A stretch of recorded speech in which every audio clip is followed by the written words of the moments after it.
good morning, and welcome to the webinar we are jointly hosting with the Department of Trade, Industry and Competition and the UN Industrial Development Organization, UNIDO. We have a very esteemed panel of guest speakers today in this program. It's quite a long program, and we would like to get on with it.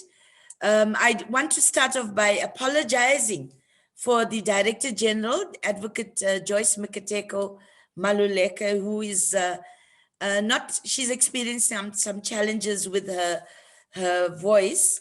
And so she's asked me to chair in her place today, and she will not be able to deliver the opening remarks, which I will just fuse into the address. But at the outset, let me welcome our esteemed panel of speakers, the Honorable Minister Maite Nkoana-Mashabane, Minister in the Presidency for Women, Youth and Persons with Disabilities. Welcome, ma'am.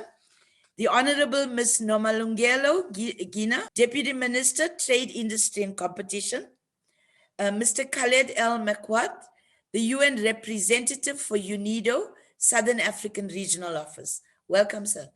Ms. Anne Gituku Shongwe, UN Representative, UN Women, South Africa Multi-Country Office.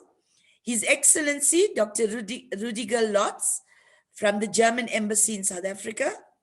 Ms. Valerie Geen, our National Coordinator for the Economic Empowerment of Women in the Green Industry Program from UNIDO. Dr. Annaline Chetty, CEO from the Department of Trade, Industry and Competition. All stakeholders, participants, government officials, welcome to this webinar. In November 2019, South Africa was invited by UNIDO to attend their inception meeting on the economic empowerment of women in the green industry. We commonly refer to it as the EEWiGI program. And this took place in Vienna, Austria, and it focused on a research undertaking in 4 nominated countries: Cambodia, Peru, Senegal, and South Africa. As colleagues deliver their addresses today, you'd get more and more details. The research was focused really on an assessment of existing policies, but from a gender perspective in the green industry space. In South Africa, the research focused on 3 areas: a renewable energy sector, which was particularly focused on wind and solar; the waste management sector, and it focused on plastics; and in the land transport sector, with a focus on public transport. The intention is to assist government to mainstream gender in the green industry program in the country, to identify where the training gaps are, what kind of capacity building programs we can design going forward, and how do we address the skills gaps which are required for women to enable them to access and to operate within the green industry space.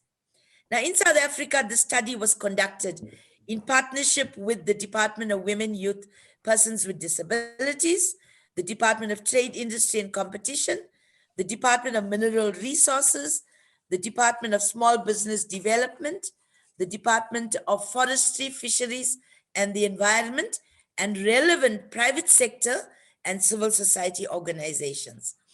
The policy assessment report provides recommendations to us as policymakers and to practitioners on the establishment and implementation of a policy framework to integrate gender and green industrial policies, and to effect change and to empower more women to take up leadership roles in green industry space as entrepreneurs or industrial professionals. Now, this will be unpacked further by our esteemed speakers on the program. It is a very critical piece of work, given that one of our priorities in the country is that of women's economic empowerment. As the Department of Women, Youth and Persons with Disabilities, we are tackling the much male-dominated spheres such as infrastructure, energy, oceans economy, maritime, environmental, or climate change sectors amongst the many sectors we're looking at. And this is to mainstream women's participation, representation, ownership, and control within these sectors. Now, in line with the Department of Women, Youth, and Persons with Disabilities mandate of regulating for women's socio-economic empowerment and rights, we think that this research is going to play a critical role going forward. Really, it is actually the start of the process. The research is the start of a much longer and more in-depth process in the country. And it is more than ever critical that we do so now, given the COVID-19 pandemic that has impacted most negatively on the vulnerable sectors and the need to include women, youth, and persons with disabilities within the economic recovery and reconstruction program. Deputy Minister Dina will highlight these issues in her address later in the program. The environmental disaster caused by the flooding in Germany over the past week recalls the necessity of the interlinkages between policy approaches, a gender perspective, and sustainable environmental development.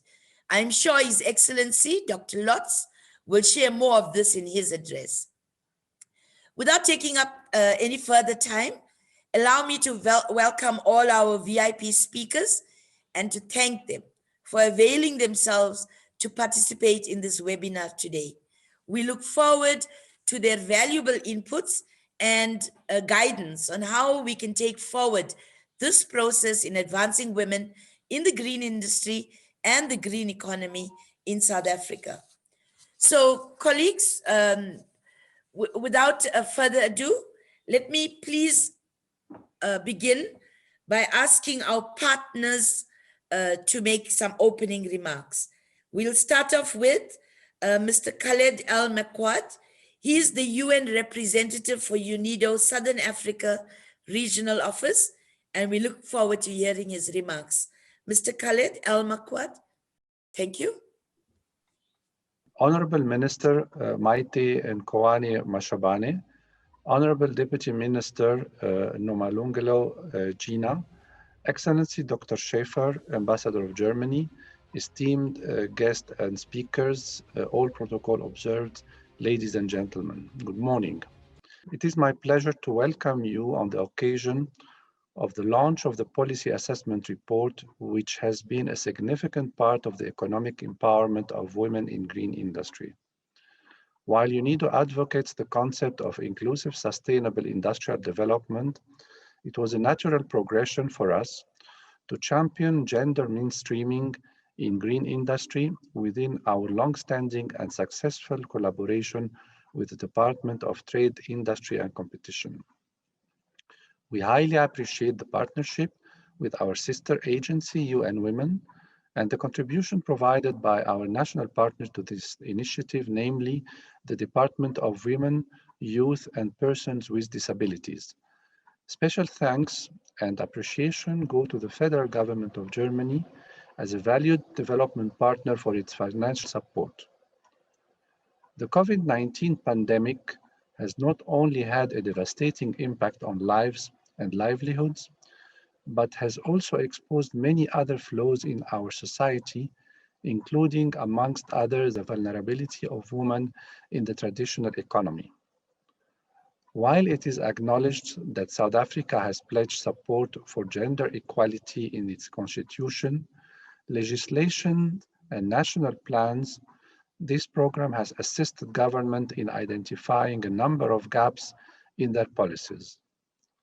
Recommendations to fill some of these gaps have already been integrated in a high-level work plan that prioritizes the role that various government departments need to play in order to have the impact of more women becoming leaders, professionals, and entrepreneurs in green industry. It is our hope that this initial policy formulation and capacity building phase of the program will prepare the foundation for a second phase that supports the implementation, which leads to measurable and meaningful inclusion of women in a new and greener economy. Finally, we invite all stakeholders to study the assessment report with a view to identifying the respective roles that each sector of society can play in promoting gender equality throughout the sectoral value chains. The report offers many themes for further debate engagement, collaboration, and research. We therefore look forward to our two focal point departments, DTIC and DWIPD, continuing the leadership of this collaboration and efforts to advocate a gender-responsive, sustainable future. Thank you. Thank you so much, Mr. Khaled. Thank you very much for those remarks. You know, you've pointed out to some important issues. Yes, it's a very significant aspect of the work that we need to do on women's economic empowerment, and we welcome this initiative to help us to drive gender mainstreaming within the green industry. And you've alluded to the partnerships between the government departments, UN Women, and the government of Germany. And we really appreciate those partnerships. Yes, the pandemic, we agree totally with you, has exposed fault lines of inequality that women and other vulnerable sectors are facing in the economy. And this would be one of the processes that would help us to address some of those gaps. There was also a reference to the work plan, and I'm sure that would be ironed out a little later, but we will share more of the details on that with you. Very important is the issue of capacity building and ensuring that women are included so that we can move towards women's leadership in the sector and development of entrepreneurs. And a very important element that you raised on the sectoral value chains. That's an area which we are looking at as entry points for women into economic opportunities.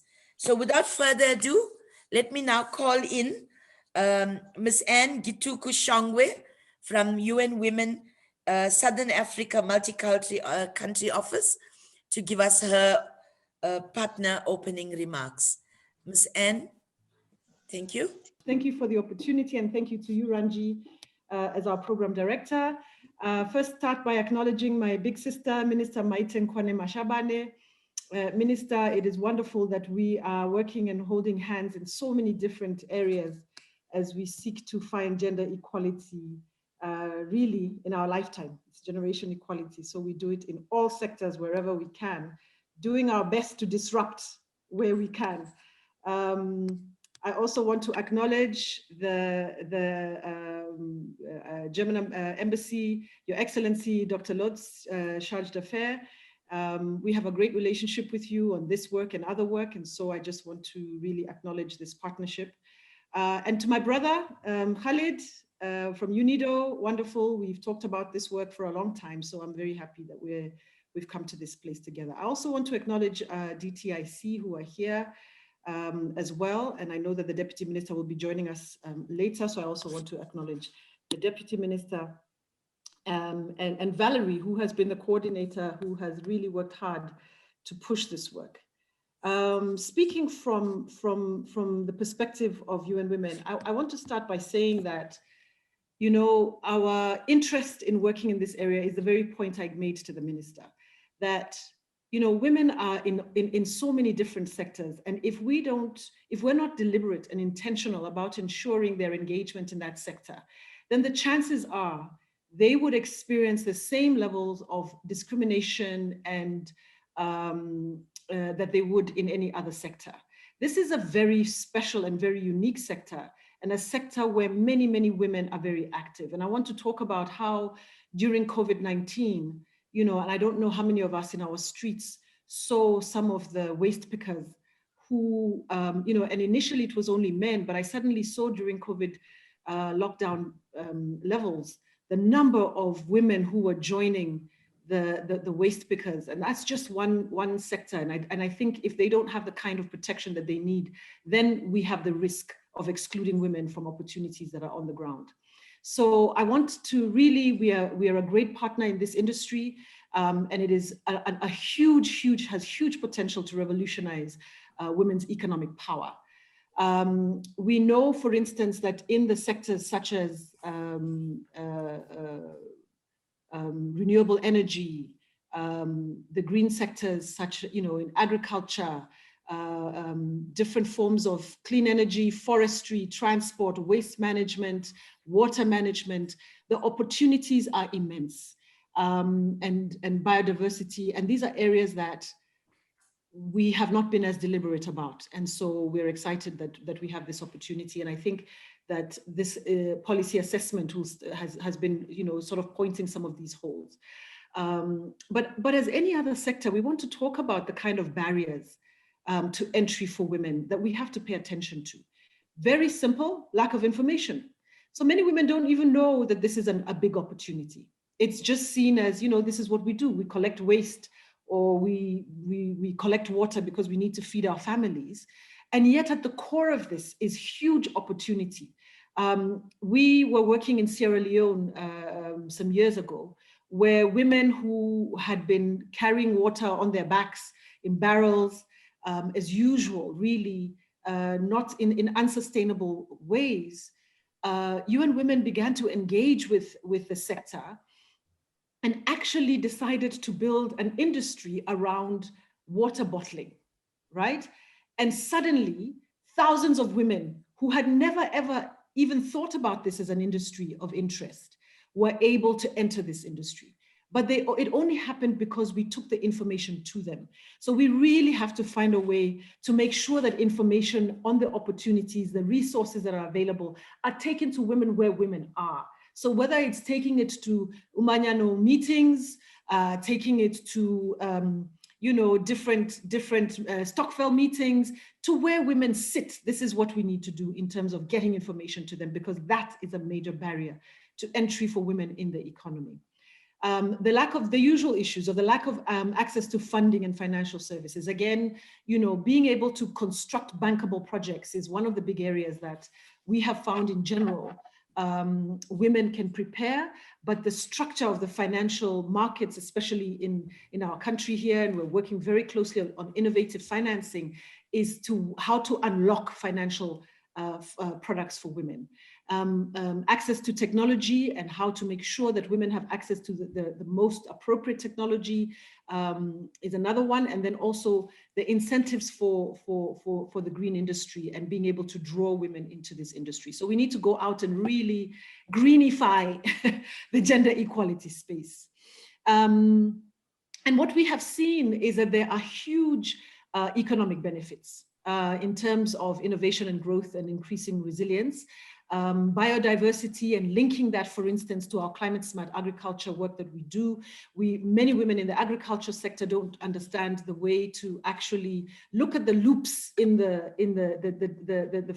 different opportunities along the value chain in agriculture, which includes the waste and includes the products that can be used further in some terms of recycling. There's massive opportunity for growth, but it's one that, again, we need to sort of put on the table in plain sight so women can access it.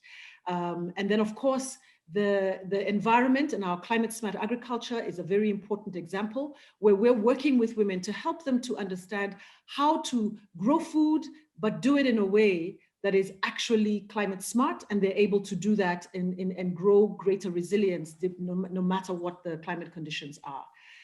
UN Women globally has been contributing to some deep work on gender mainstreaming in the green industry, and we've been holding global meetings on this issue.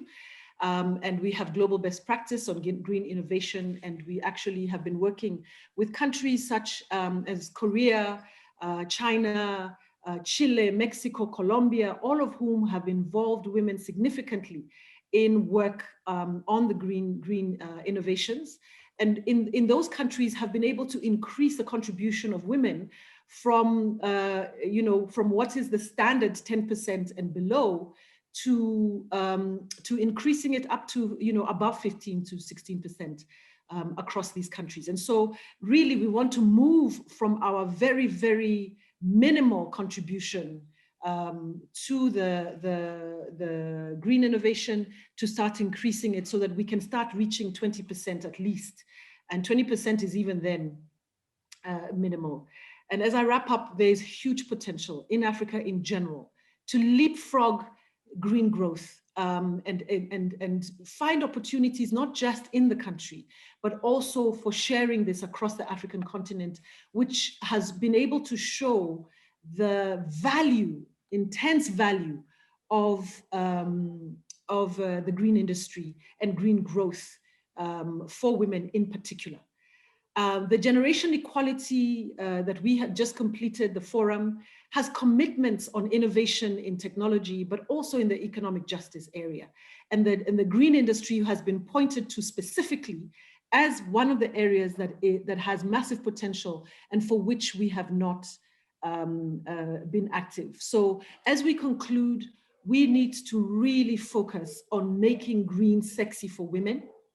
We need to be able to mobilize more and more women and women-owned businesses to be able to engage in this sector and be able to map out who those industry partners are, who can actually begin to locate preference for women businesses in this sector so that we are able to pull more even as we reach out and reach in to provide the information and opportunities to women. So thank you for this partnership, and we look forward to the outcomes of this, the assessment and the actual move towards implementation following this. Thank you so much, Ranji. Over, back to you. Thank you, Madam Anne. You never fail to tickle my mind. I love it. Greenifying the economic space. I'll never forget that. And making green sexy for women. Absolutely. Today, we are making green sexy for women. Minister, I hope you're hearing that.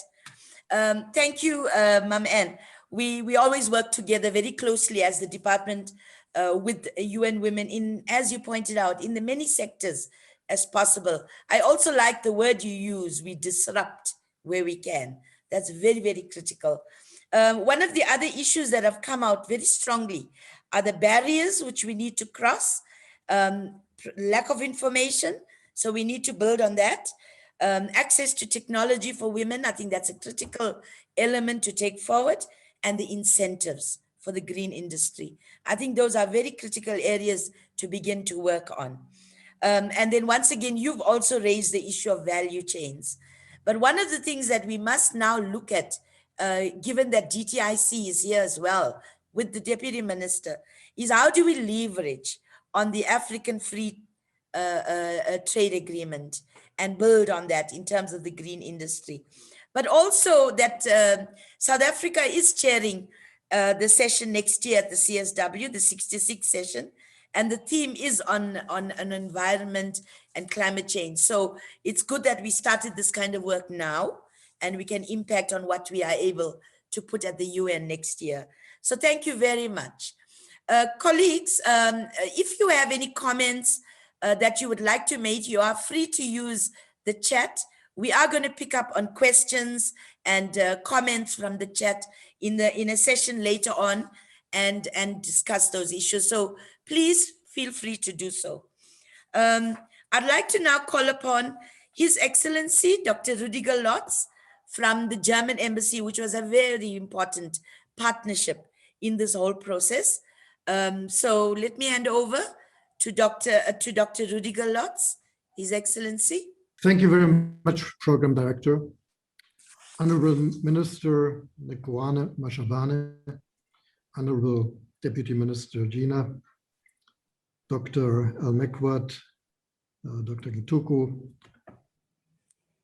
ladies and gentlemen, online participants, dear partners, it is a pleasure to address you today on behalf of the German government as one of the main funders of this policy analysis in several of our partner countries.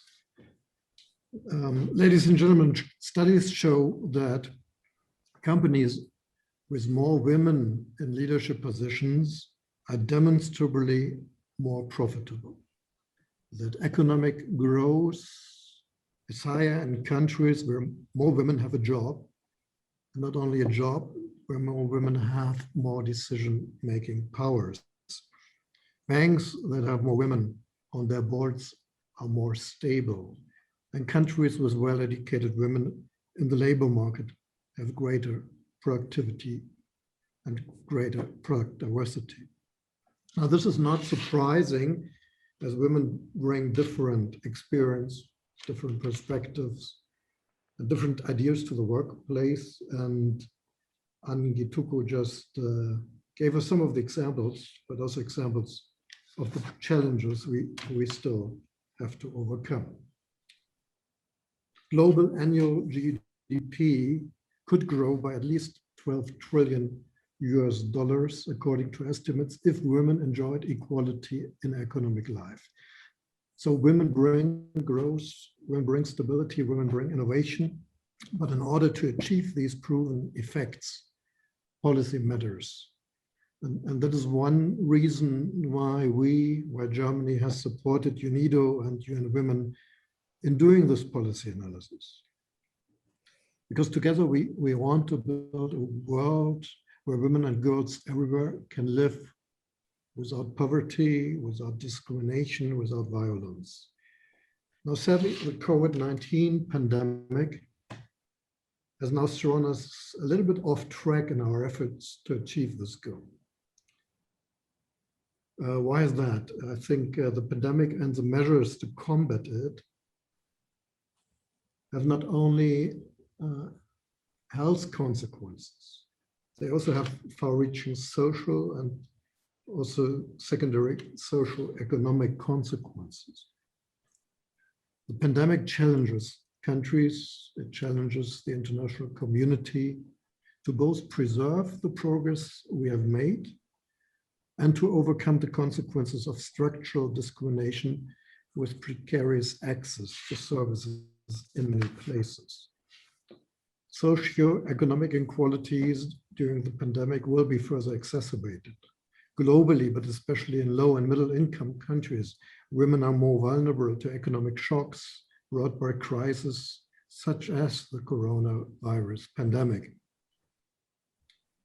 We also see now that women are more likely to work in sectors affected by the lockdown, such as the service industry. Compared to men, women are 19% more likely to lose their jobs in the wake of the pandemic. So to counteract this, women must be strengthened in their employment. Moreover, the pandemic widens further the gaps in entrepreneurship. Currently, women entrepreneurs and women-led companies are more likely to close due to less savings, due to missing access to capital, to credit, to missing access to networks, lower tech reliance, high informality, and so on. So the current effects of the pandemic highlight and unfortunately even deepen existing inequalities on many levels. However, I think this is also an opportunity to better understand the links between pandemics and climate change and ensure that we rebuild from this crisis and that we rebuild inclusively, equitably, and sustainably. Women and girls are hit disproportionately by the pandemic, but are not involved as equal partners in political decision-making processes on the question to how to get out of this crisis, and that has to change. As a country, Germany therefore promotes the rights of women and girls, both on the bilateral level and in international organizations such as UN Women and UNIDO. Gender equality is an explicit goal and a quality criterion that runs throughout German development cooperation. In these efforts, Germany works closely with experienced partners like UN Women. In 2020, our core contribution, therefore, for UN Women, if I May mention that is 14 million euros, and the earmarked funding to the UN Trust Fund to End Violence Against Women is 3.2 million euro. So I think that financial support is important, and I don't say that to brag or so, but I think I generally believe, and we generally believe, it's an important contribution. But it's also the institutional question, and it's very much also a political challenge, a political question. We need broad-based partnerships, for instance, through the Generation Equality Forum or with international financial institutions. We need to achieve economic empowerment of women, also in Germany, but worldwide, by improving labor standards for the equality in the labor market, by creating favorable conditions for the economic participation of women. Implementing and promoting the Women, Peace and Security agenda of the UN Security Council therefore remains a priority to us too. It is mandatory for our societies, for all our societies, to broaden the participation of women in every aspect of the economic landscape. And that is, I think, and I try to point out, not only because it's a manifestation of human rights, and it's just the right thing to do if you want to be on the right side of history.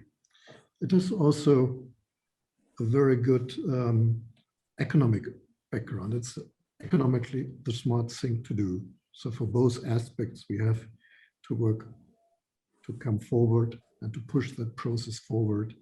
And let's join together to do this together. Thank you very much. Thank you so much, Your Excellency. Yeah, I think you've raised some very critical issues. You know, companies with more women leaders are demonstrably more profitable. Banks with more women on boards are more stable, and more women in labor markets means more productivity. I think those are critical elements to keep in mind.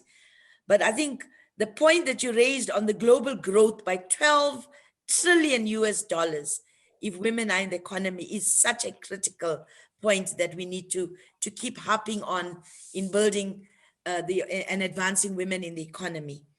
But I think a very important element that you raised on overcoming structural discrimination and institutionalized discrimination is very critical, given that, as Ms. Anne Shongwe raised, that this green space is a very specific area that is not easily broken into. It's really male dominated. But we really thank Your Excellency and the German government for the consistent assistance in our many undertakings in terms of gender equality and women's empowerment in the country. We thank you, sir. And now I have my favorite person that I want to call. That's my minister, Maite Nkoana-Mashabane, Minister in the Presidency for Women, Youth and Persons with Disabilities, to give us her ministerial message. Minister, I hand over to you. Well, thank you very much, Program Director Ranji Reddy, standing in the Director General of the Department of Women, Youth and Persons with Disabilities, Advocate Joyce Mikateko Maluleke.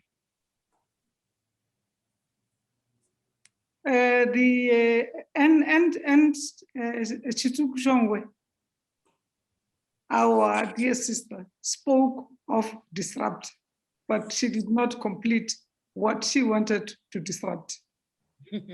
We are talking about disrupting patriarchy so that we can indeed push forward generation equality. Honorable Nomalungelo Kena, Honorable Deputy Minister of Trade, Industry and Competition, Mr. Khalid El Mekwat, representative of UNIDO, Ms. N. Chituku Shongwe, representative of the UN, respected Charge of Germany, Dr. Rüdiger Lotz, our very dependable partner, Ms. Valerie Green, National Coordinator of the Economic Empowerment of Women in Green Program, UNIDO, Dr. Annelien Shetty, Chief Operating Officer of at the DTIC, distinguished guests, ladies and gentlemen, good morning. At the outset, I need to express my sincere gratitude to UNIDO and other partners for their collaboration with South Africa on this Women in the Green Economy. Particularly at this year, that South Africa has decided that for the whole year, we will be celebrating the first scientist graduates 150 years ago, May Charlotte Manye Maite. She could be a mother, a wife, a singer, an activist,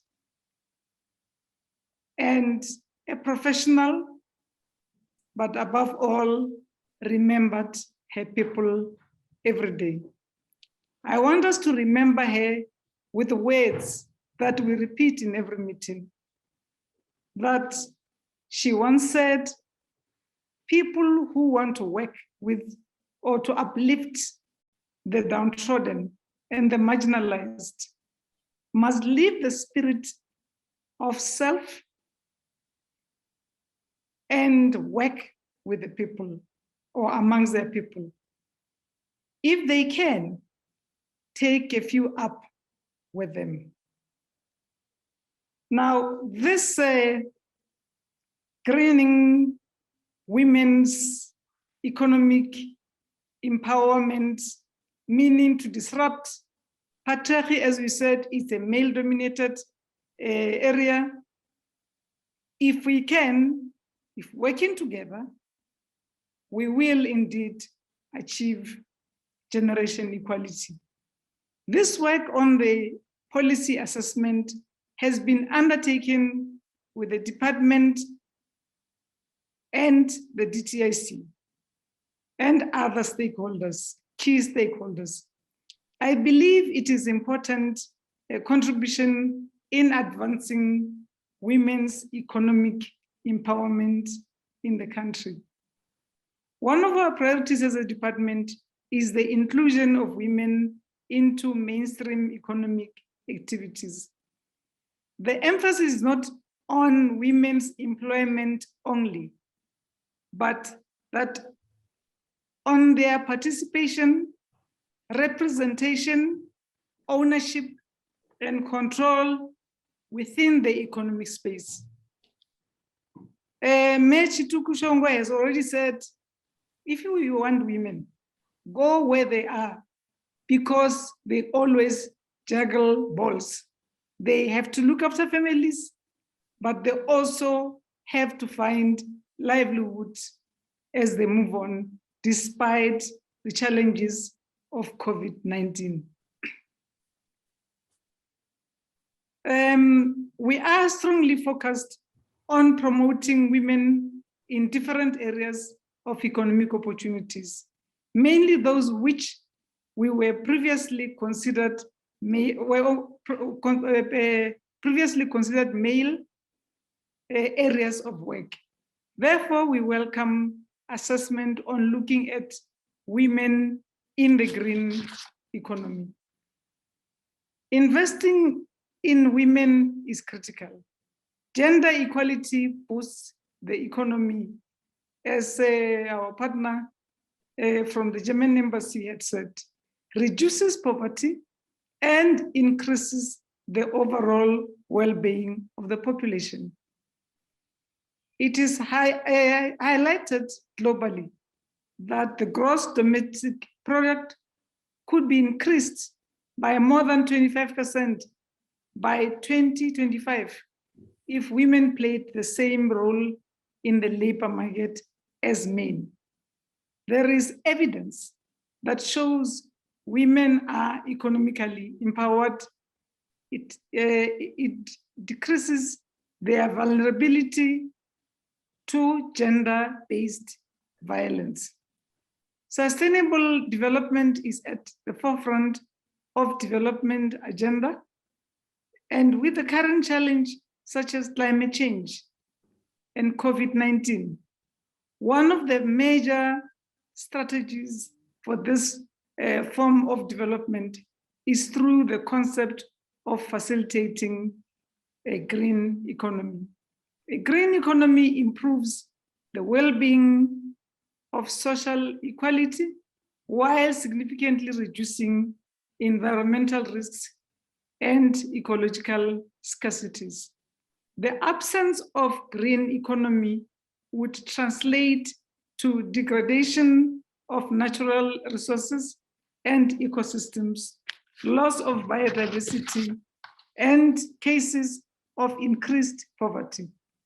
This would affect everyone but women more, and the women will become more prone to bearing the biggest brunt. In the absence of appropriate social policies, the green economy may exacerbate existing gender inequalities to detriment of overall sustainabilities. I have seen women rag pickers. I've seen them collecting rubbish, but I've never heard of one owning some small company around just this basic green economy activity. Ladies and gentlemen, specific gender and gender sensitive policies and interventions are necessary to ensure that women and men can equally benefit from the green economy. Women are largely invisible in the mainstream of economies. All too often, women are treated as passive resources, as I said earlier on. Gender equality is rightly seen as crucial to the green economy, with its own sustainable development goal, focusing on women empowerment and gender equality. Yet the interconnections between environment sustainability and women's empowerment have often been overlooked in practice, particularly in the environmental movement. So involving yourself in this with the UNIDO leading and thinking of women at this hour is quite noble. It's very important for women to be part of the movement championing of a green economy. This is because gender equality is a moral imperative. Whether you are in government, business, NGO sector, or research institution, it's simply the right thing to do. The findings on the research undertaken in South Africa on whether gender is mainstreamed in the policies and practices in the energy, wind, and waste management sectors indicates how much more needs to be done to this end. This highlights that more women need to be involved in the sectors, not only as beneficiaries, but as central participants within green economy. Women need to be participants and in decision-making within the sectors, as well as be given the opportunities to enter this field as entrepreneurs and women-owned businesses.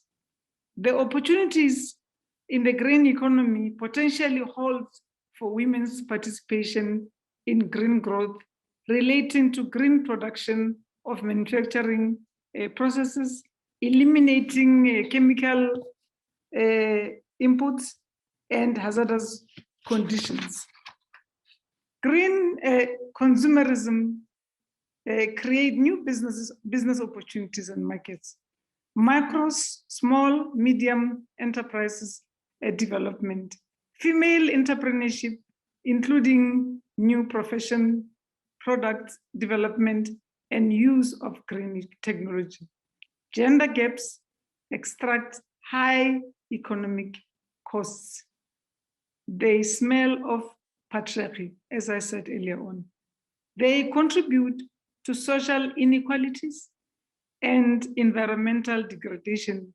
At present, we are confronted with economic, environmental, and social crises on the global scale.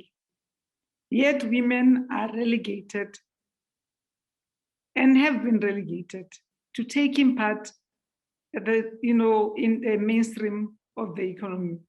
The green economy affects women in different ways. As workers, women can be excluded from the green economy due to gender segregation, employment patterns, and discrimination. Women are often directly dependent on natural resources. They have a responsibility for the unpaid work of securing food, water, and water, fuel, and shelter for their households. Women are key managers of natural resources and powerful agents of change. Women are not just victims, they are the solutions. They have been and can be central actors in sustainability and green transformation. Until this are taken on board, with women empowerment to play a full part in decision-making at all levels, environmental sustainability will remain a distant goal. Program Director, I once again want to thank all the partners in the collaborative research on the women in the green industry. These are UNIDO, UN Women, GIZ of Germany, through the German Embassy, DTIC, and other stakeholders. I'm informed by my department that the National Steering Committee established for this research has been able to develop well-constructed and detailed work plan to take work forward. Let's not waste time, because the platform is burning of unemployment of all these vulnerable people that we are responsible for, who could benefit by the outcomes of your study. This includes the research and its findings widely in the country, mainstreaming gender across the work of the different government departments in the sector, reviewing policies in the sector that is gender blind, training and capacity building of women, youth, and persons with disabilities, as I said earlier on, to take opportunities in the value chains in the sector. Establishment of women, youth, and disability enterprises, cooperatives, small and medium enterprises in the green sector. I welcome this collaborative work plan and assure this meeting that our department, in collaboration with the DTIC, will take the lead on this initiative. In conclusion, I welcome this research report and the policy assessment and declare it launched. I look forward to the women in green economy in our country going forward, working together, men and women, to disrupt patriarchy. I thank you. Thank you, Minister. Thank you so much. I totally agree with you. I've picked up, I think, a very important point that this webinar should engage on, and that's disruption of patriarchy. And the other very critical point that you raised, Minister, is about gender responsive policies and practices. Those are two issues that we need to engage with in order to take forward this work. So, Minister, I don't even deem to go back to the important points you have raised. We can make the speech available to anyone who would like to have that. We want to go into now the more technical aspects. So thank you very much, Minister, for your inputs. I think they were extremely valuable, and I can see lots of chats coming up in response to some of the issues you were raising. So thank you very much. We'll now move on, Minister, into the actual research. I would like to call upon Dr. Annalyn Chetty, the Chief Operating Officer of the Department of Trade, Industry and Competition. She's been key throughout this entire process in terms of the research and worked very closely with Val Ginn from UNIDO, the entire National Steering Committee, and the Department of Women in driving this process. And she will now be able to share with all of us what the policy assessment report is about and what are the key recommendations. So I'll hand over to Dr. Annalyn Chetty. Thank you. Good morning to all, and in particular, greetings to the Honorable Minister Maite Nkoana, Honorable Deputy Minister of the Department of Trade, Industry and Competition, Nomalungelo Gina, DG in her absentia of Women, Youth and People with Disabilities, Advocate Maluleke, His Excellency Mr. Khaled El Mukwad, Ambassador Dr. Rodriguez Lotz, Madam Anne Gituku, multi-country representative of UN Women, Valerie Geen, and all other distinguished guests this morning. I greet you all. As already mentioned, my name is Dr. Annalyn Chetty, and I address you as a South African lead on this important partnership between UNIDO and UN Women held in 4 countries, namely Senegal, Peru, Cambodia, and South Africa. Also the chairperson of the National Steering Committee established to steer this project.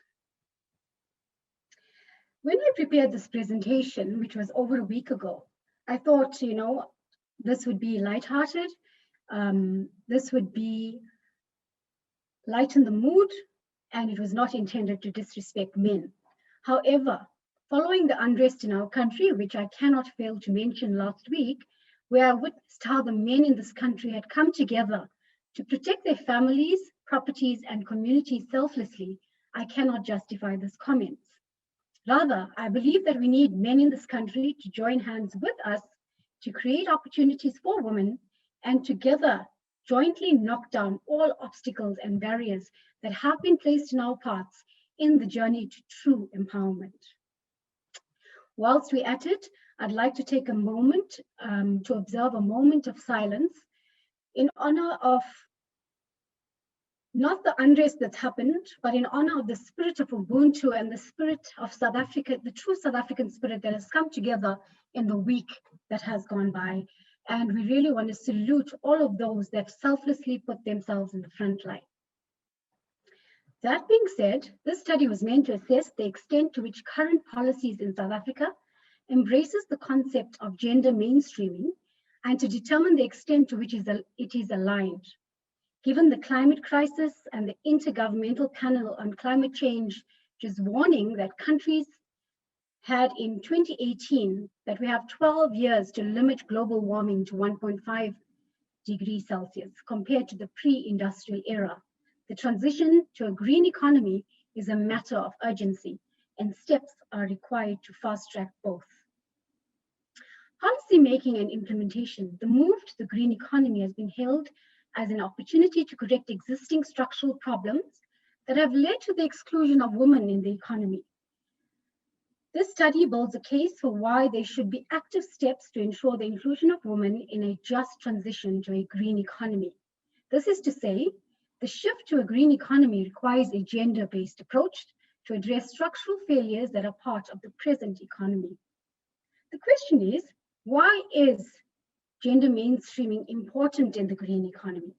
A number of global agreements, commitments that have been introduced makes a strong case for the importance of women in the green economy, such as the Paris Agreement, Sustainable Development Goals, the COVID impact on women, the green economy recovery, South Africa's commitment to gender equality. Women constitute 50% of South Africa's population, and all things considered, women perform the bulk of the work that takes place globally. However, women still remain underrepresented in the mainstream formal economy, often relegated to administrative and low-skilled or low-pay work. It is very important to place this particular piece of work within the context of the Sustainable Development Goals. It's located squarely within the 17 Sustainable Development Goals, and in particular, goal number 5, which emphasizes gender equality, and goal 9, which speaks about industry, innovation, and infrastructure. In terms of this particular study, diagnostics, assessments, and policy analysis were undertaken for enabling evidence-based policymaking in 4 countries: Peru, Senegal, South Africa, and Cambodia. Research activities in each of these countries were carried out between January and March 2020. A comparative analysis of results across the 4 countries have demonstrated that while South Africa has a long way to go in terms of making significant inroads into the economic empowerment of women, we're still ahead of the countries assessed. And I think that is very comforting to us as a country and those of us in the policy-making space. Next slide. As previously mentioned, the 2 main SDG goals being subscribed to are goals 5 and 9.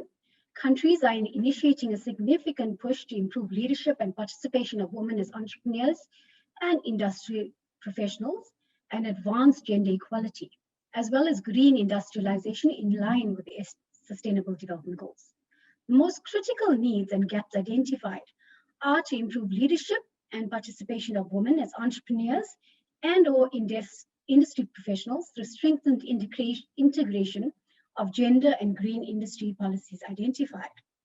In terms of the outcomes, outcome 1 was that countries are enabled to formulate or reformulate existing gender-responsive green industrial policies and adopt them. Outcome 2, individual and institutional capacities for policy formulation and implementation are strengthened at both the national and a global level. Outcome 3 was the knowledge base on gender and green industrial policies is improved and outreach actions are initiated. It is, in essence, the whole issue of the green economy is human-centered and focuses on the holistic well-being of both people and the environment. Green economy is one that results in improved human well-being and social equity while significantly reducing environmental risks and ecological scarcities. In the current times that we live in, scarcities has become a norm. Green economy is the transformation of economies, enterprises, workplaces, and labor markets into a sustainable, low-carbon economy providing decent work. Decent work being productive work for men and women in conditions of freedom, equity, security, and human dignity.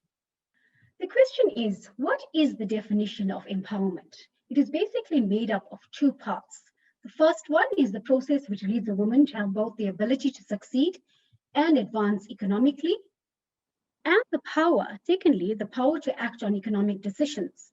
This is in direct relation to a woman's access to skills, resources, ability to make economic decisions and act on it, and the ability to control resources and profits. In order to conduct this research in 4 countries and in South Africa in particular, the researchers adopt a mixed methodology such as a desktop review and an initial policy review, qualitative key informant interviews and focus groups within industry professionals, a feminist critical policy analysis of 10 policy documents, as well as a quantitative online survey. The key sectors, next slide, that we focused on was the transport. At the current moment, we've just released a white paper on electrical vehicles within South Africa, and we're hoping that there would be opportunities created for both men and women in that space. Then we looked at waste, plastic and waste management, renewable energy, focusing on wind and solar. Next slide. In terms of the findings, I'm not going to go into very detailed findings. We will make the report available for your convenience. I'm just going to do a very high level assessment of the findings. A number of policies reviewed do not include adequate and concrete measures to address gender equality and women empowerment. What we've always found is that there's limited to no disaggregated data and evidence of economic empowerment of women in the green industry. Inadequate understanding of green industry, economy, and gender mainstreaming, and the integration of the two. There's definitely a lack of awareness of opportunities for gender mainstreaming in the green industries. And women are generally subjected to various forms of discrimination, either direct, indirect, institutionalized, or structural. The next slide focuses on the barriers to women's economic empowerment, specifically in the green industry. And these include a lack of knowledge about policies and programs, lack of access to technology, market capital, guarantees and credit resources, networks, mentoring, lack of necessary skills. Barriers to transformation include harmful social norms, restricted mobility, unpaid care work, which women are predominantly responsible for, intersectional inequalities, discriminatory hiring practices, lack of self-confidence, and lack of access to information. This cartoon is a depiction of the added responsibility of unpaid work that many women have to embrace in order to accomplish anything in this world. These chores, activities, and responsibilities tends to make it more difficult for women and slows down their responses. Once again, I want to emphasize the need for men in this country to adopt the "you do the dishes, I'll do the cooking," or "I'll do the washing, you do the ironing" mentality, so that we can free up our women to be able to take up more opportunities that are available. Once again, men and women together need to join hands and knock down every barrier and obstacle placed in their path to achieving true empowerment and transformation of the economy. Some of the perceived opportunities in the green industry compared with conventional industry: more companies are implementing quotas and seeking to hire a gender-balanced workforce. Newer jobs in the green industry are less affected by traditional gender stereotypes. There's a high potential for social transformation.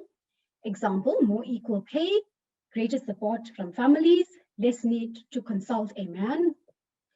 Women may find opportunities in sectors in which they have already participated informally, example, agriculture, and waste management sectors.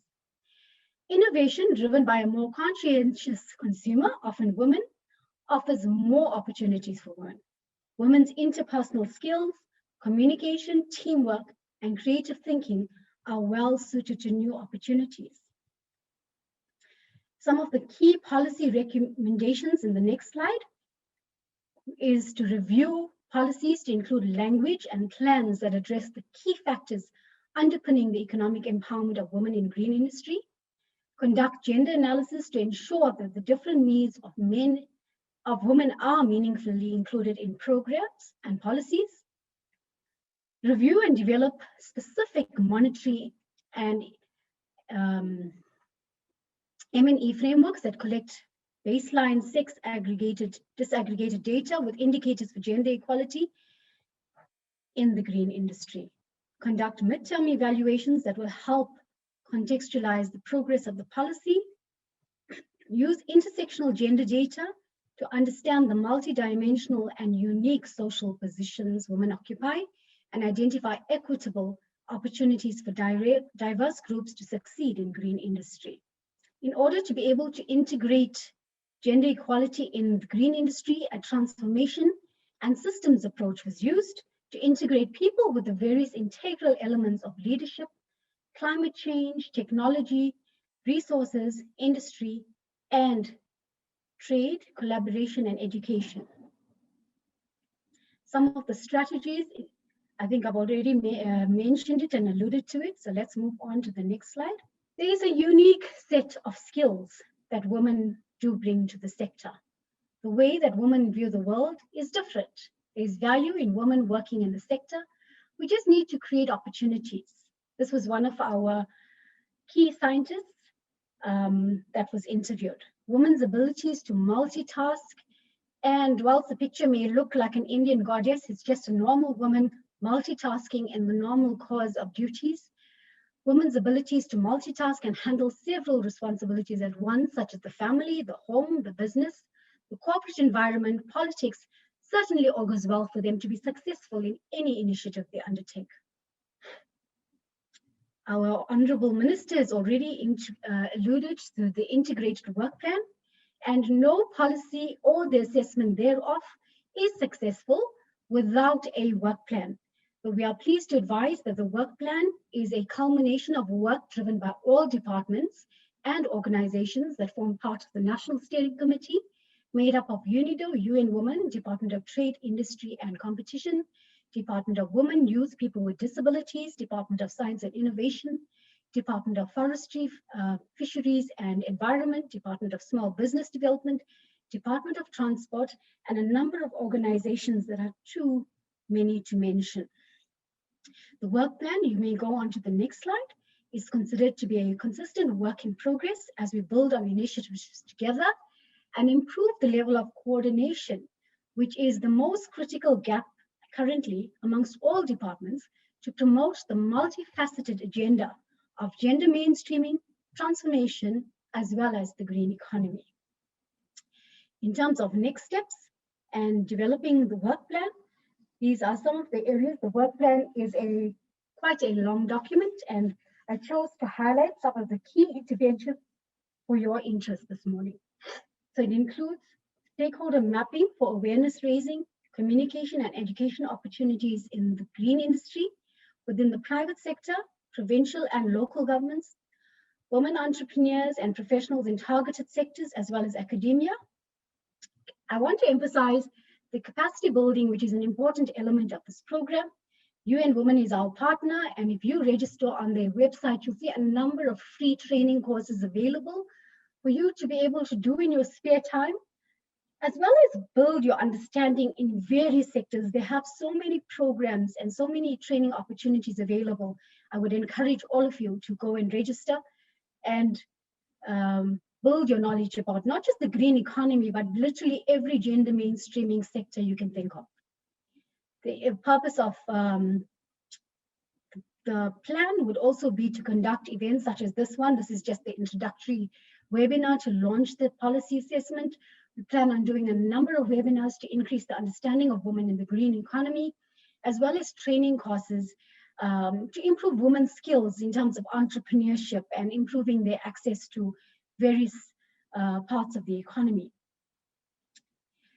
The other thing we plan on doing is, which is very critical, is developing jointly with Department of Women, is a new holistic strategy, including the economic empowerment of women in all sectors and not just the green economy. The green economy is a start, and together with Department of Women, we are going to develop a framework that would guide every single government department, as well as the private sector, as to how they can start to integrate the whole concept of gender mainstreaming into their procurement, into their policy development, their capacity building, as well as whatever opportunities they may have. The private sector is an important element that we need to join us on this journey. Government can only do so much. We can create an enabling environment. However, true opportunities lies within the procurement of various institutions, both public and private. The other area, and our Honorable Deputy Minister Nomalungelo will emphasize, is increasing the participation of women in the implementation of the master plans. As the Department of Trade and Industry, we've already completed 6 master plans in sectors such as automotives, clothing, textile, leather and footwear, in the steel industry, in the poultry, sugar industry, in the furniture industry. And in this year, we will be completing master plans in chemicals and plastics. There are also other government departments that are leading master plans, and we're going to, together with the Presidency, identify opportunities within these master plans through their transformation pillar for women, and to start to increase the participation of women across all sectors of the economy. We're also looking at the improvement of policy in waste management by identifying and filling gaps in the integrated waste management strategy. We're looking at the disaggregation or collection of data to improve our planning and policy implementation, to provide evidence-based approaches by developing a framework, partnerships, and tools for women in the green industry, and to collaborate with various stakeholders to increase access to finance, markets, and networking, as well as have dedicated incentives and funds specifically for women. The world of work cannot and should not look the same after this crisis. Not just the COVID-19 crisis, but also the crisis that happened last week. It is time for there to be a coordinated global, regional, and national effort to create decent work for all as the basis for a green, inclusive, and resilient economy. South Africa has reached a new level of crisis. No matter what may be happening around us, an old African proverb which states, it takes a village to raise a child. Let us all join hands and together, as this village, raise this child of gender mainstreaming, economic empowerment of women, not just in the green economy. The spirit of Ubuntu is needed now more than ever to rebuild this economy like never before, and to make sure that nobody gets left behind. Ladies and gentlemen, and distinguished guests, we are on the throes of Women Empowerment Month, as well as the 16 days of activism during November and December. Whilst I applaud the recognition of these initiatives, let us not only focus on women empowerment only during these times, but rather 365 days a year. Let's empower our women through sustainable efforts such as these, so we never have to focus on these pockets of empowerment. Whilst our country may have been plunged in darkness, let's focus on these little glimmers and rays of hope to rebuild. Now I'm going to do something very unconventional. Whilst it is a government, well, not just government, we also have UNIDO and UN Women. It's a global event. And we want to let the world know that as South African women, we are strong. And I want the host to unmute everybody and allow them to show their videos.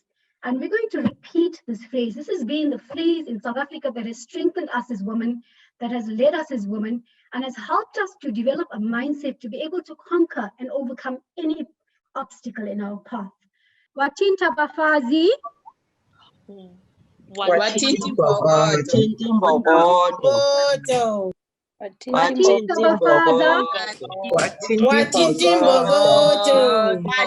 bafaza. One more time together. Watinta bafazi.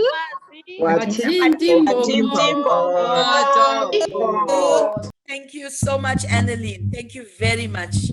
We have presented to you the work that has been done with the National Steering Committee in developing the work plan. Deputy Minister Nomalungelo Gina, Deputy Minister Trade, Industry and Competition, who will be able to take us through what are the future plans in terms of women's economic empowerment. Deputy Minister, I kindly hand over to you. Thank you. Thank you very much, Program Director, Ms. Reddy. Let me greet the Minister of Women, Youth and Persons with Disability, Umama Maite Nkoana-Mashabane, the UN representative, Mr. Khalid, and also greet our representative in the UN, Ms. Ain Gati Shongwe, the German embassy rep. Let me greet Ms. Valerie. Let me greet Dr. Annalene Shetty and the DG in the Department of Women, Youth and Persons with Disability, even if he's not here with us. I'm very much excited about the engagements and the reports that we have had today. This virtual policy assessment launch of the economic empowerment of women in the green industry could never have been hosted in the right time in our calendar. On Sunday, this past Sunday, the world commemorated the Mandela Day. the former President Nelson Mandela was a women's rights champion. He used his presidency to pave the way for women in government. And we saw a lot of women biased legislations coming up. This includes even setting up of the Gender Commission, and we are very grateful for that. And that reminds me of the words that he said in 1996 in one occasion on Women's Day, where he said, as long as women are bound by poverty, as long as they are looked down upon, human rights will lack substance. I close quotes. We are having this policy assessment launch few weeks as we are approaching our Women's Month, August, where a sharper focus will be on women's issues.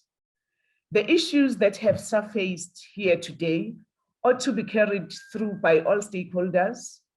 These gigantic issues do not remain and should not remain within the elite and highly educated women only.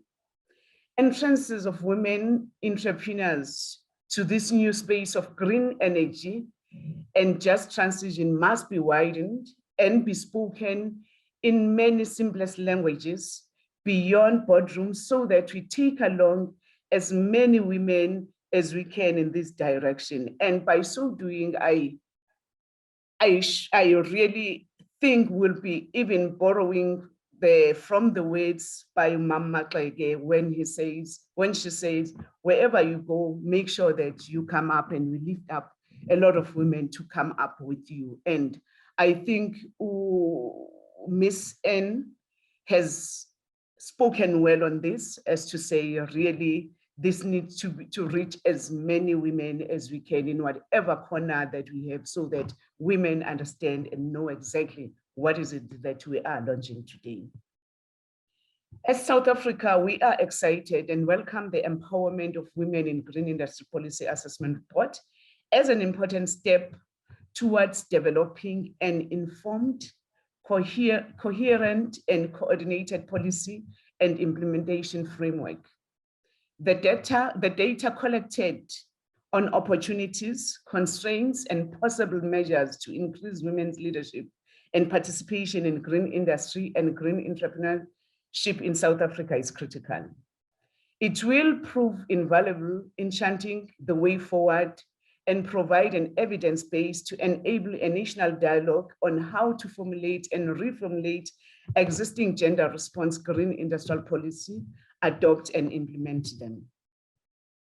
In terms of DTIC's current strategic direction and as expressed in the department's APP, the EEWiGI project speaks broadly to South Africa's wide range of policies and programs designed to facilitate women's economic empowerment. It also serves as a direct response to a joint indicators on the promotion of transformation and the green economy. Further, through its master plan, as Dr. Anel has indicated that as DTIC, we've finalized about 6 master plans. I'm happy to report that in each and every master plan, we have got a focal point where we really zoom on the issues of transformation and what are the opportunities that can be given even to women to make sure that they thrive and they succeed in whatever sector as those master plans have been finalized. Sectors like leather footwear, sectors like steel master plan, poultry master plan, sugar master plan. So we really zoom and focus in making sure that when it comes to women empowerment and the emancipation of women and having women playing that vital role in the economic growth of our country, we really play that and make sure that we zoom and focus on that as DTIC. And also we as DTIC, we continue to strive to increase the participation of women in the industry, as I've said, in every sector. But one thing, Minister, as we are here, and I'm grateful that we are here, and in your department, I trust that you will ensure the participation and compliance of various strategic government departments on women empowerment and development issues through the DPME monitoring tool. And I know it's one thing that your department is doing very well. And I think today we are all here to emphasize on that, just to say we really wish to see your department whipping all the departments and making sure that we do emphasize and focus more on issues of women. And I'm just pleading just to say, let us take this opportunity and all the opportunities that are there. As the Department of Trade and Industry and Competitions, again, we are leading in the African Free Continental Free Trade Agreement that we have signed, and we are the signatories to. There are great opportunities that are there.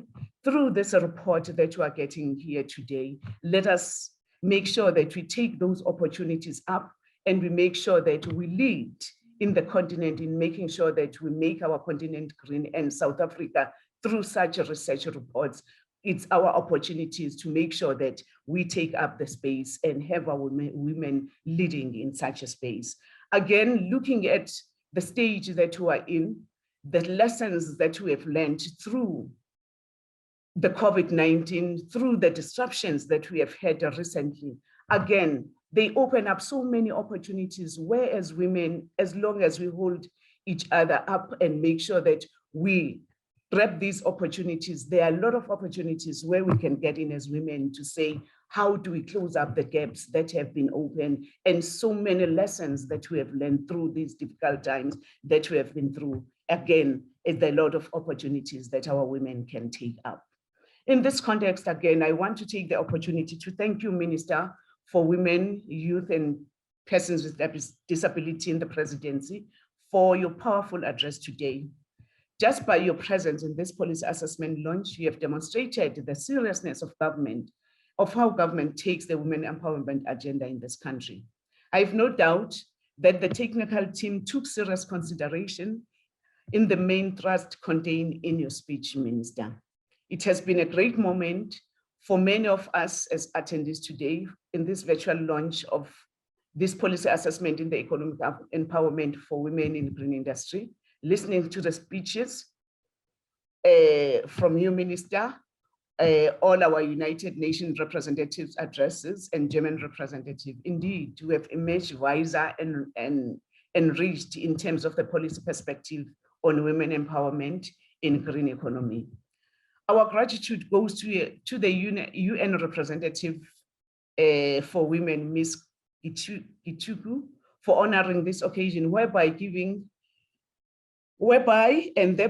it a sufficient weight from the perspective of the United Nations. In that particular order, it is our appreciation to Mr. Khaled Mkwad, representing the the United Nations Industrial Development Organization. Indeed, the women empowerment in the economy and ownership levels requires a strong role of UNIDO in facilitating and developing industrial progress for women. I want to thank the participation of Germany through her embassy representative today. This truly emphasized the point that the agenda for women empowerment in the green industry can only be achieved through sharing the experiences and strategic approaches from one country to the other. The excitement that you have seen today indicates the need for the project to continue, as the need is vast. Thank you very much for the funding for the first phase. I would like to use this opportunity to plead with you as to say, if we can get more funding through the excitement that we have seen today, and that funding to support towards the incredible work that will be highly appreciated. For me, what the team has done, the report that we have got today, the launch that we are doing today is just but phase one. There is a lot that still needs to be done in making sure that our women are fully emancipated, and we find a lot of women playing a very vital and full role when it comes to the economic growth of our country. So thank you very much to you, Germany Embassy, and as I'm saying, even much more can still be appreciated when it comes to the work to be done on this project. Special recognition again to the project focal points from the Department of Women, Youth and Persons with Disability. I know the role that has been played by the DG. Thank you very much. Thank you very much to the Department of Trade and Industry, Dr. Annelyn Shetty. That was a very powerful report that we have received. And I would really urge all the participants here to make sure that we get into the link, we go through the report, we share the contents that are in this report, so that whatever we have discussed today, whatever projections we have today, do not end here, but we make sure, as I've been seeing on the chat group, as to say, the whole year, 365 days throughout the year should be the days where we make sure that we talk on the issues of women's emancipation. So this report really was a well thought, a well-researched report. Thank you very much to the team for doing that. And as I conclude, as I thank everyone, I want to emphasize on the point that we really have to be climate smart. Ms. N, we really commit ourselves today, all of us as we are here, all of us as we are thanking each other, that we are going to really make a green sexy for women. We are going to make our country green and our continent green. Thank you ever so much for all the reports that we have received today. Thank you, Program Director. Thank you, Deputy Minister. Thank you for those wonderful words. Very encouraging to the whole process, Deputy Minister. I really thank you. Just to pick up, I think you've raised a very critical point on the importance of taking all of these issues down to as many women as possible, and not just keeping it within an elite group of women. I think that's a very critical point. And Deputy Minister, just to add, yes, we are going to support Minister in a whipping role. I'm glad you've articulated it that way. The department has got a mandate since the DG has joined the department, moving towards more a regulatory aspect. And in that regard, that's the role we want to play, is to push guidelines and such documents so that we start to push the issues and give it more teeth. So thank you for that. I also just want to share with you, Deputy Minister, that the Department of Women, Youth and Persons with Disabilities is working very closely at the moment with Dr. Chetty and the team from DTIC on the master plans. In fact, I think it was just last week, we had a long session with Annelyn, and she was sharing with us the master plans. And so that was just the first session. We want to actually begin to understand the master plans and what are the entry points for women. We also, Deputy Minister, have been meeting with the unit in the DTIC that is busy with the African Free Trade Agreement.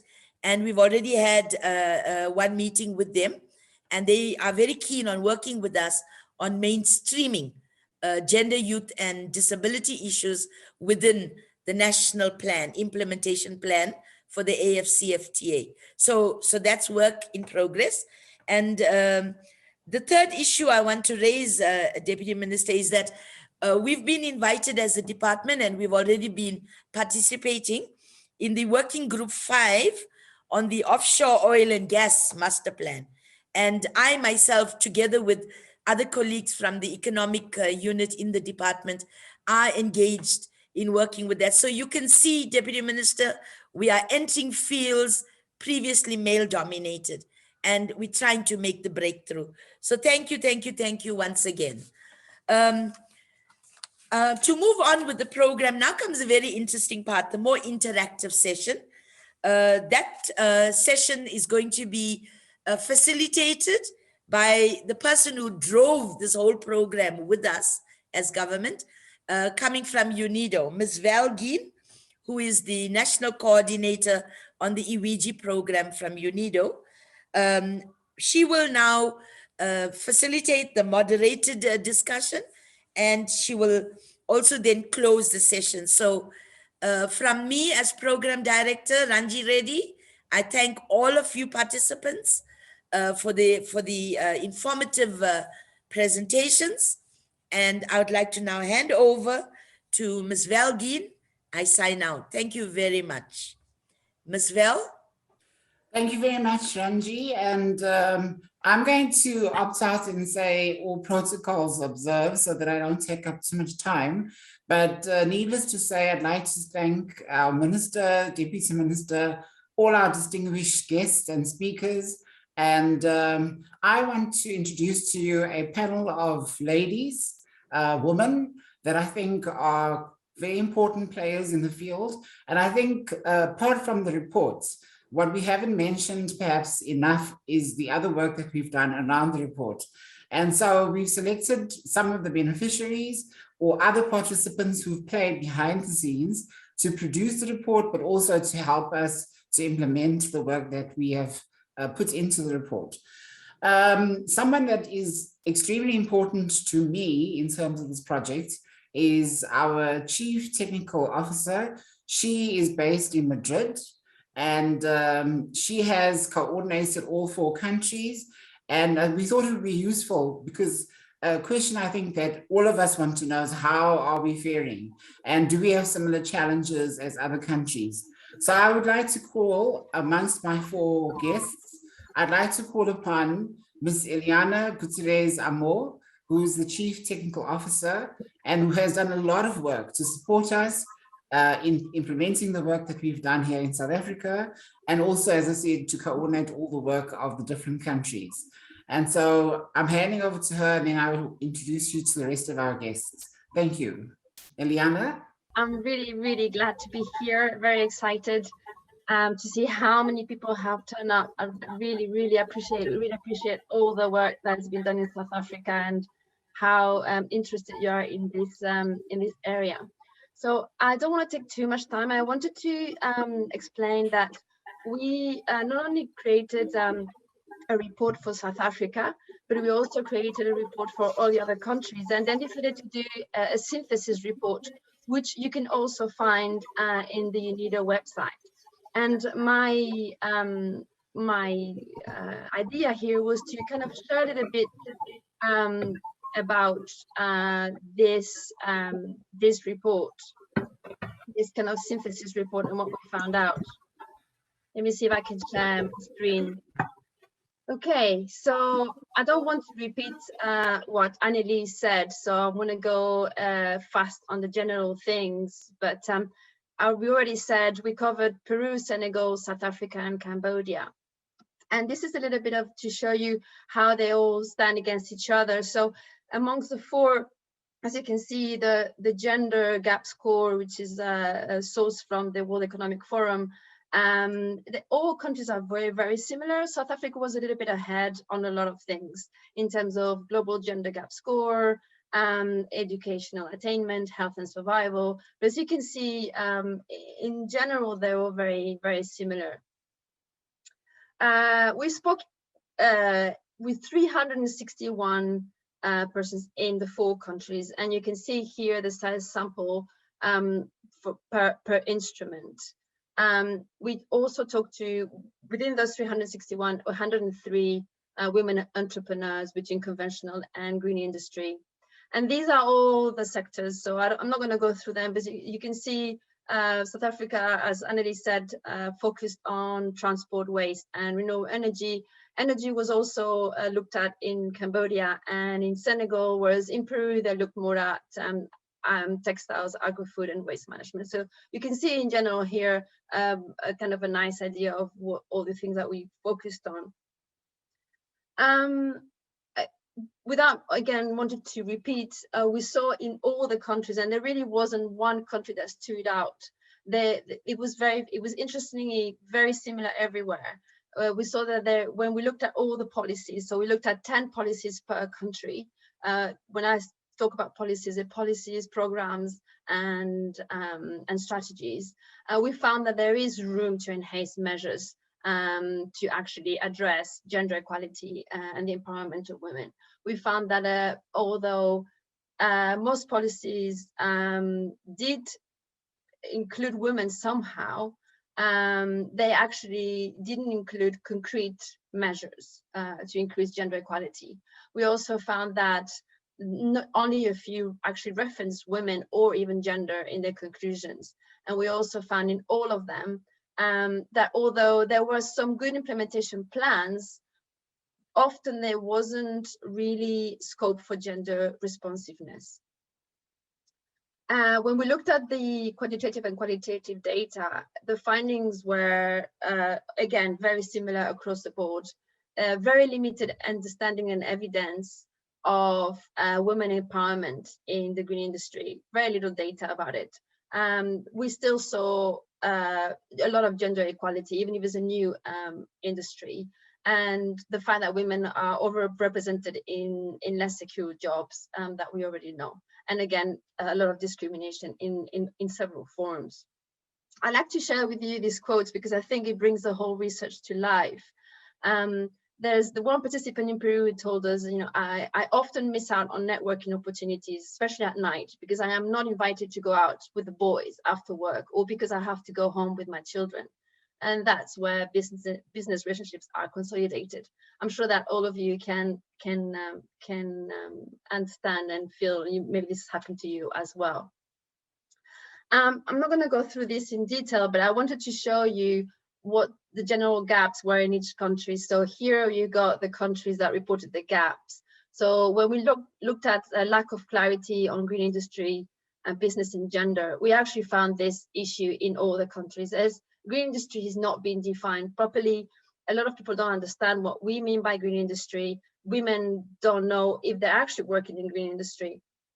We also found that there were very few programs that were targeting women. We saw that in Peru, Senegal, and South Africa. Although there's a lot of types of programs, they were gender neutral, therefore they were not necessarily targeting women, and they were in that sense being left behind. We also found in all the countries a gap in implementations. So we found that the policies were on paper, but they were not being implemented, and there's not always a follow-up. There's not always an evaluation of that implementation. And these were more in Cambodia and Senegal, the lack of monitoring systems, not necessarily a complete lack of monitoring systems, but a lack of monitoring of the mechanisms that have to do with gender and specifically gender and the intersectionalities is very much missing. And budget constraints, they were everywhere as well, but mainly they were mentioned in Cambodia and Senegal. However, we found the women entrepreneurs extremely positive. Many talked about the fact that things have actually improved, that there's a high potential for social transformation in this industry, that they actually found that men were less gender biased, because these are new jobs, they are less affected by traditional gender stereotypes, and that in all the countries, which I thought was very interesting, that there's a kind of natural adaptation because women tend to have these caring roles, whether you like it or not. This is the way that people see us. Therefore, it's very easy for us to adapt to this new industry, which is about caring for the environment. Another nice quote I thought was from Senegal, from a CEO, who said, as women, we naturally become mothers, and as mothers, it is important to take care of our children, and we do this by engaging in the green industry. So as you can see, it all flows very naturally. These are some of the, and of course, I didn't want to take you through all of them, but some of the key things. For example, we found that in South Africa, especially, women tend to work full-time in their business compared to the other countries. But as you can see, the majority of women work full-time. We also found that in South Africa, mainly, women tend to use their personal saving, and that's followed by Cambodia and Peru to start their own business. In Cambodia, there's also, people tend to go for credit formal institutions as a second choice. And in Senegal, a lot of people actually use informal credit from families and friends. So this, as you can see, there's a difference in terms of where the money comes from. And we also asked them, when starting your business, where did you acquire the knowledge? And as you can see, is kind of impressive that almost in all the countries, it was mainly self-taught. So women are getting their technical knowledge and the managerial knowledge on their own. In South Africa, there was also some formal training and education from institutions. There was also a lot of getting resources from the internet. So that's really something to think about. Now, this I thought was interesting about the excitement or how apprehensive women were about the green industry and how their business was going to grow. And we looked at, they had to measure it through being really apprehensive, somewhat apprehensive, mixed feelings, somewhat excited, really excited. And as you can see in all the countries, they were all actually very excited, really excited about the green industry. Followed by, actually, some of them didn't quite know. In South Africa, there's still a quick question mark. They don't really know where things are going, and somewhat excited as well.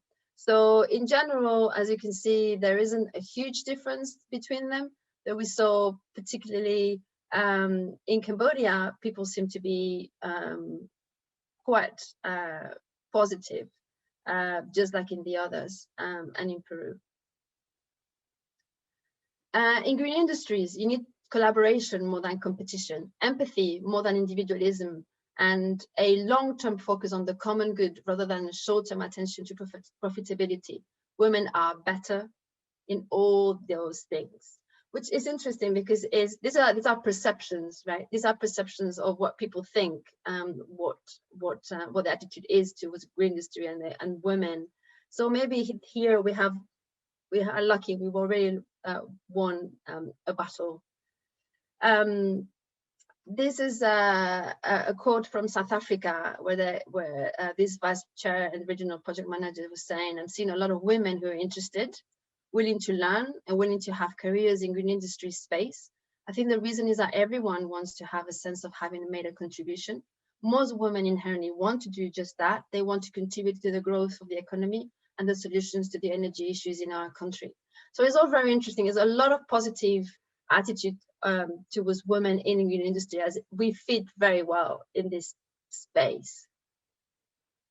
So this is all to say that although there are barriers, and Annelie talked about these barriers, and the barriers are not really that different. You know, as we already said, you know, training, there's financing. We all know which ones they are.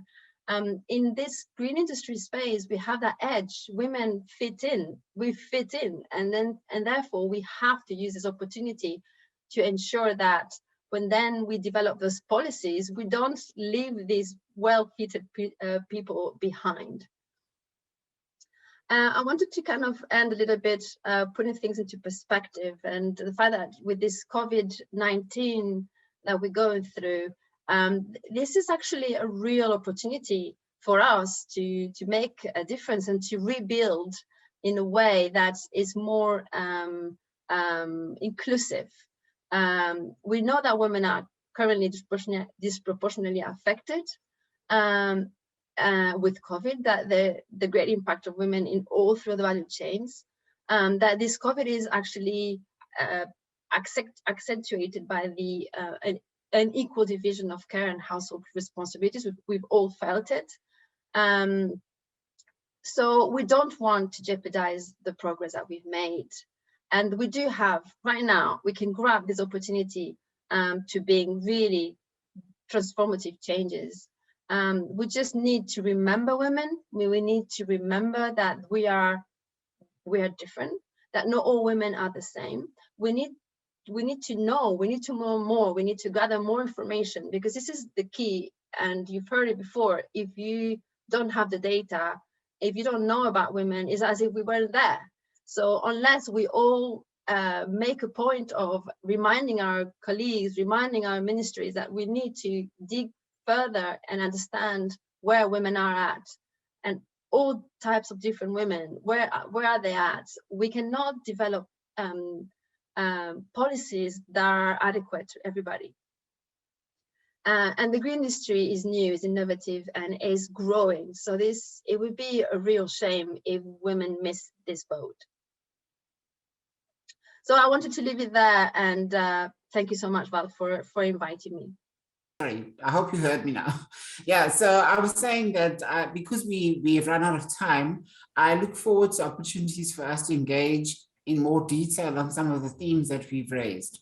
But in the meanwhile, I'd like to give an opportunity to the other three guests. Unfortunately, because we've run out of time, we'll have to keep it brief because I had hoped to have a more interactive session. The first person I'd like to call upon is Ms. Busi Ngomalo. And you may have heard from Anneline's presentation that we started this project. We did most of the research in January to March. A very hectic time because people were on holiday. So Busi stands out in my mind as someone who just jumped on it and said, yes, I will be part of your research. And she's the managing executive of GenLeg and their businesses around renewable energy. And Busi, are you there? My question that I had given to Busi was based on the fact that from all this experience I've had, women tend to play on the fringes of industry and not in what is considered to be core business. So core business, in the way we think of it from a gendered perspective, is that women, that the main part of the business is in the engineering, it's in the financing, it's in the economics of the business. So my question, I guess, to Busi is, tell us a little bit about what have you learned, both from projects or from your own experience, and what are your lessons for other women who want to go on this journey of empowerment that you'd like to share with us? And I've really given each person a maximum of 4 minutes to answer that question. So Busi, it's over to you. Okay, it's still morning. Good morning, everyone. Thank you, Val, for inviting me to participate. All protocol observed, to just make sure that we don't spend too much time individually saying hello to all the important people that are on this call. I'm so happy that I was part of this initiative, to be quite honest. And I think it was absolutely, great that in as much as lockdown and COVID was not the best thing that's ever happened to us, but because there was a lot of time that was available, it was easy to obviously then become part of this project. I've been listening to the presentations that have been given, and I am so excited to hear about all of the work that has been done, the master plans, the sector master plans that Dr. Annelise Chetty spoke about. I think it goes without saying that promoting gender equality and including gender considerations on all levels should be a high priority in both the public and the private sectors. And women provide valuable perspectives on key decisions, from investment priorities to project design, or at least that has been my own personal experience within the renewable energy industry. I think to really just make sure that I share what I believe are probably the most valuable bits of information that I would like to include as part of this discourse. I think that it's very important that in putting forward these master plans, we set targets, sector targets, very similar to how the Department of Environmental Affairs have set out in, ensuring that in as far as mitigating climate change, mitigating the impact of climate change, they adopted, obviously from the United Nations, they've adopted programs, right, that speak to what each sector is going to be responsible for, and there are set targets. They have a work plan that speaks to implementing some of these climate change initiatives up until, I think it's 2050. So I think it would be wonderful if we could have something very similar in terms of implementation of these master plans, to set targets for each industry, to say for the industry of renewable energy, these are the targets that we would like to have, and set out proper plans in terms of where all of these opportunities that we want to include women in are going to be coming from. And we've been very good, I think, in South Africa in coming up with policies where we penalize companies, whether it's private sector or even SOEs, who are not as open to including women.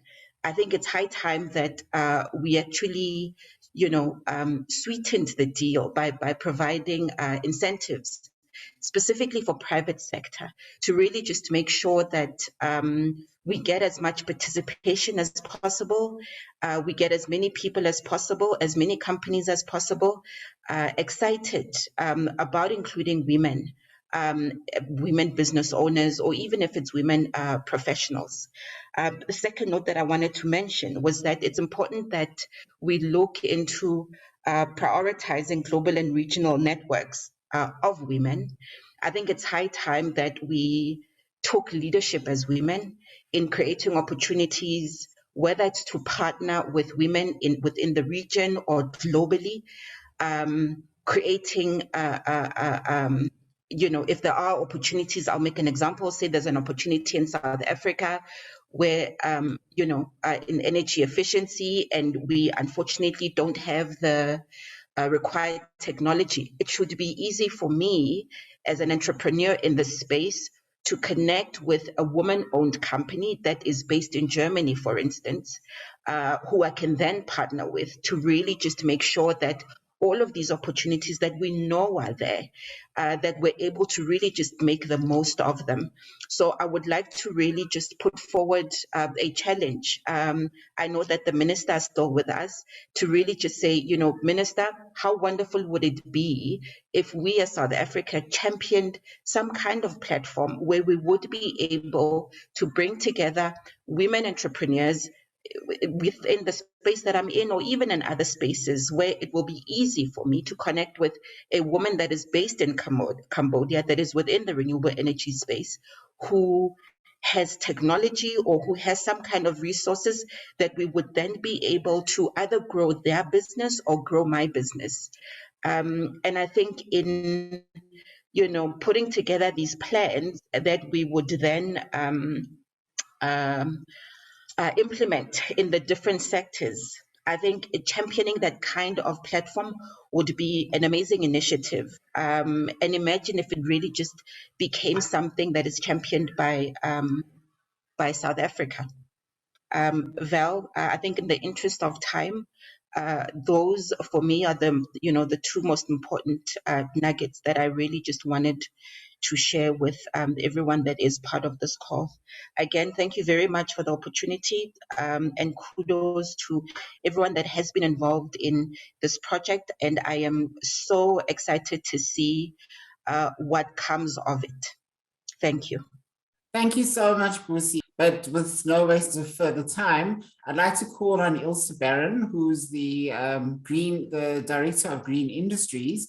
And I think she's a very important person in the department for you to be engaging with, and for her to be listening to the things that you have to say as women in industry, as entrepreneurs, because she's one of those people tasked with implementing, writing and implementing the policy. So over to you, Ilse. My question to you was really to say, what are your suggestions for both government policymakers and private sector in advancing this course?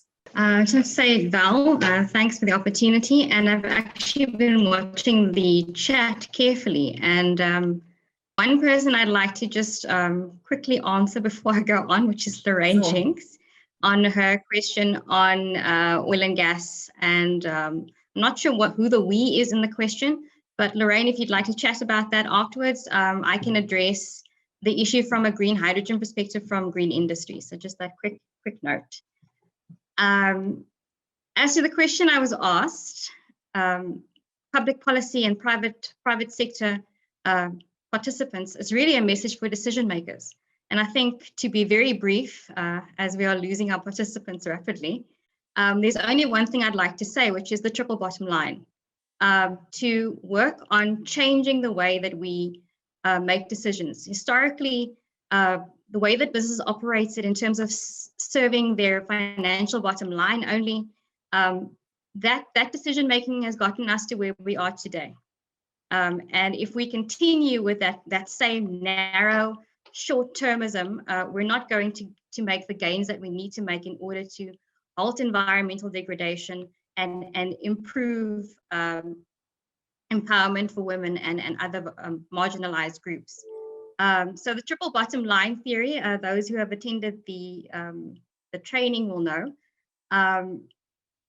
came about because some businesses began to realize the connection between their economic gains, their profits, their environmental health, social well-being, all being important for the organization's long-term financial success and resilience. So to put it shortly, the consideration of profits, people, and planet in decision-making, and looking toward the net long-term gain, as opposed to the conventional decision-making where we're looking at low cost, high return in the shortest term possible.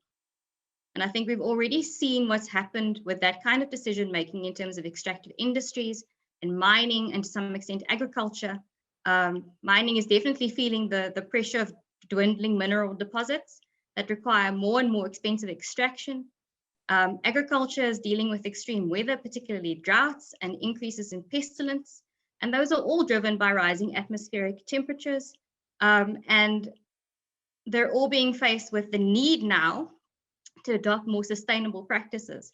But I think that decision-making could have been made a long time ago. So as to some of the other commentary that I've heard, this kind of long-term thinking is already being in many ways forced. And I look to Busi's comments on the punitive ways in which long-term thinking must be forced. And one of the ways is carbon reporting and pricing, in which we've seen carbon reporting and carbon intensity becoming a major factor of production. So it's beginning to give shape to the concrete risks of not proactively adapting to low emission strategies. So it's effectively high carbon intensity is beginning to block certain industries access to export markets, as well as access to trade and investment capital. But to be honest, it didn't need to be punitive. The signals were being sent for a decade since climate change came onto the international agenda. But I mean, it's being incorporated now through carbon taxes and border tariffs. But I think some forward thinking could have helped businesses adapt sooner. And also to Busi's point about sweetening the deal and incentives, I'd like to just put something called ESG on the map: environmental, social, and governance investing. So to put it simply, there's a massive amount of private sector capital, international private sector capital, that must be invested in businesses that can demonstrate a dedication to green, circular industrial production principles. And they're also interested in the diversity of the establishments, i.e. how many women are on staff, how many women are in senior management and executive level, decision makers, and who seek to minimize the negative impact on the environment and contribute to the communities in which they operate. It's really the newest incarnation of what we used to call corporate social responsibility. It's the 2020 version of that. In terms of the deal that's being offered, the estimates that we've seen across various financial sources, from Bloomberg to Reuters to Morningstar, I've seen estimates of 51.1 billion to 85 billion USD of net new money for investors in 2020 in this particular category of investment. And the number is growing annually. It's breaking records for growth. For perspective, in terms of annual growth, versus 2019, 21 billion was available in 2019, 51 billion was available by 2020. And that's not cumulative, that's new. So the bottom line is this money cannot be invested in unsustainable linear production that demonstrates no effort to address diversity and its impact on the environment and the communities in which they operate. So I think this makes sense. And in terms of how decision makers view their role in making the decisions that will take their organizations forward, we need to consider much more than the narrow view of low costs, high returns over the short term. The triple bottom line must become part of how we make all our decisions. And that includes the gender lens. So that would be my message to all today. Thanks, Val. Thank you so much, Elsa. I wish I could, again, I wish I could ask questions or probe discussion, but again, I'm hoping that we have another opportunity to put these bright minds in front of all of you and have focused discussions. I'd like to invite our next speaker, who's Jeshika Ramchand. And if you Google Jeshika, you'll see a whole list of achievements. One of them, though, is that she is a lead engineer for Bosch projects. And she has, every time I've heard her speak, she's got a wealth of wisdom. And I just wanted to share a small nugget of that wisdom as a young professional in the industry and looking at the green industry, to tell us what her suggestions are for the transformative change we're talking about. In fact, the words that were used by the minister and our earlier speakers has throughout the program been one of disruption. Maybe a little slightly gentler word, but I think it means the same thing. Talk to us about transformation. Based on the experiences that you and the value that you've extracted from this program, what have you learned that has led you to your views on a transformative approach when we talk about gender mainstreaming? Thank you, Val. Thank you for the opportunity. A very good afternoon, ministers, ambassadors, our guest speakers, fellow panelists, and attendees. As a practicing consulting engineer, and based on my work in the infrastructure development space, I actually thought I knew a bit about gender equality, almost to try and attempt to make an impact on gender parity and on creating inclusive and sustainable engineering sector, but also toward attaining the SDGs. But in preparation for the training, I was actually amazed at the vast resources and content that was freely available. And then the training itself was actually such an eye-opener. And it actually gave me a really good opportunity to understand some of the challenges around gender mainstreaming and the opportunities in the green economy. What it also did is that it's given me a lot to think about in the engineering space, both from a gender and green industry lens. And that's to foster sustainable development and also to encourage sustainable infrastructure. On the matter of how we can usher in meaningful transformative change going forward, I'd like to offer 3 ideas. The first is that I believe that we need to focus on the pipeline of women into the green economy. We need to create an enabling environment. And in creating an enabling environment, it means we need to empower young girls into a development. And it's to ensure exposure of the opportunities in the green economy at school and within the home so that they're able to create opportunities as they rise. What we need is long-term sustainable projects and programs that are hinged on inclusion for women. The second, I believe, would be community building. Green infrastructure, urban farming, responsible water and energy use will benefit not just women, but also our economies and in our homes. So migrating to a circular and green economy, we know that this is not going to happen organically. So we need much more awareness and advocacy-focused initiatives. And we need these green shoots to happen in our local businesses so that early adopters are given the support, and support could be financially, it could be in kind, and it could be via mentorship to grow the entrepreneurial spirit. In addition, support should be like support that's provided in the tech space so that we'll see more women being able to enter the green e-commerce space for their goods and services. And we also need to move from paper policy to action on the ground and to increase the number of women-owned businesses and in growing women-owned businesses in turnover and in the number of employees. What we also know is that women also employ other women. So from an ESG perspective, the social, economic, environmental, and governance multipliers are many on that second point. And then finally, in reducing the barriers to entry for women in the green industry, we actually need men to be part of the conversation, and for men to see women as partners and not competitors in the space. We need women in the space, and we need women to go into spaces that we've not dared to go before.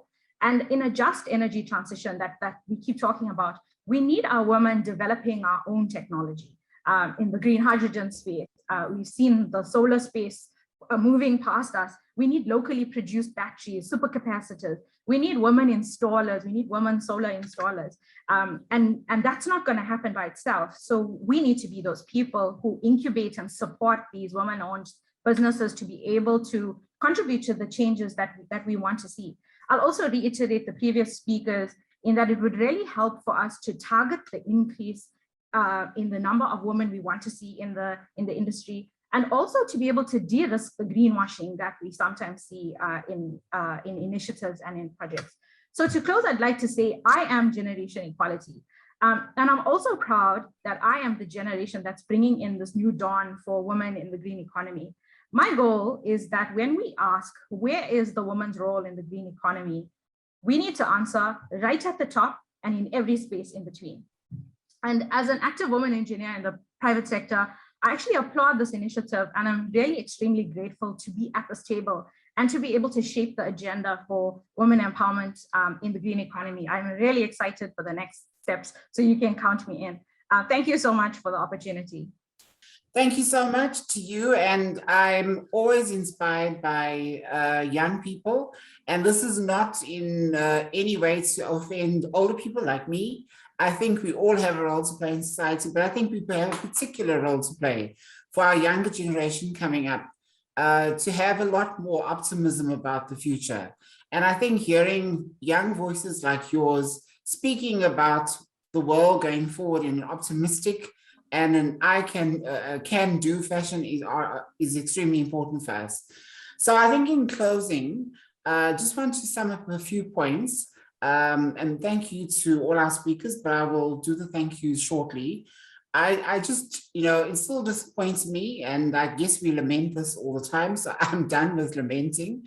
So I'd like to say, whoever's still on the call with us, to please pass on the message to the men who aren't in the room, that when we talk about gender, we do not mean women only. We mean men and women, because this really is about looking at how do we move the world forward in a progressive, sustainable, and prosperous way, taking the roles of both men and women. And something has to change for us to integrate women into the scheme of things in terms of our development.